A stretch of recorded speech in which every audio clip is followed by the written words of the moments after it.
আজ তোমাদের সাথে শেয়ার করব সাবুদানা দিয়ে দুর্দান্ত স্বাদের একটা রেসিপি, সাবুদানার পায়েসের রেসিপি।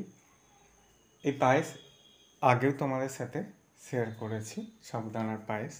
তবে আজ আমি মাটির হাঁড়িতে সাবুর পায়েসের যে একটা আলাদা স্বর্গীয় স্বাদ, সেই রেসিপি তোমাদের সাথে শেয়ার করব। তার জন্য আমি একটা ছোট মাটির হাঁড়ি নিয়েছি। প্রথমে ঘি দিয়ে কাজু বাদাম আর কিশমিশটাকে ভেজে নিলাম। ভেজে তুলে নিয়েছি। এবার লিকুইড দুধ দিয়ে 2টা এলাচ ফাটিয়ে দিয়ে দিয়েছি। এরপর আগে থেকে ভেজানো সাবুদানাগুলোকে দুধের মধ্যে দিয়ে আমি সাবুদানাগুলোকে সিদ্ধ করে নেব।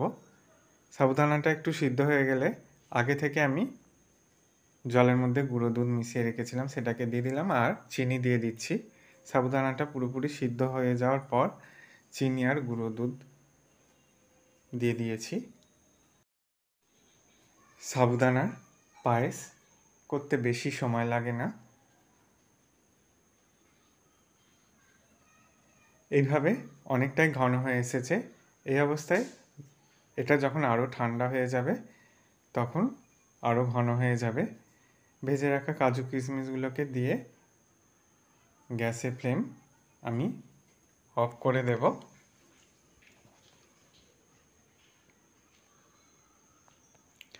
গ্যাসের ফ্লেম আমি অফ করে দিয়েছি। তৈরি হয়ে গেছে মাটির পাত্রের মধ্যে সাবুদানার দুর্দান্ত স্বাদের পায়েসের রেসিপি।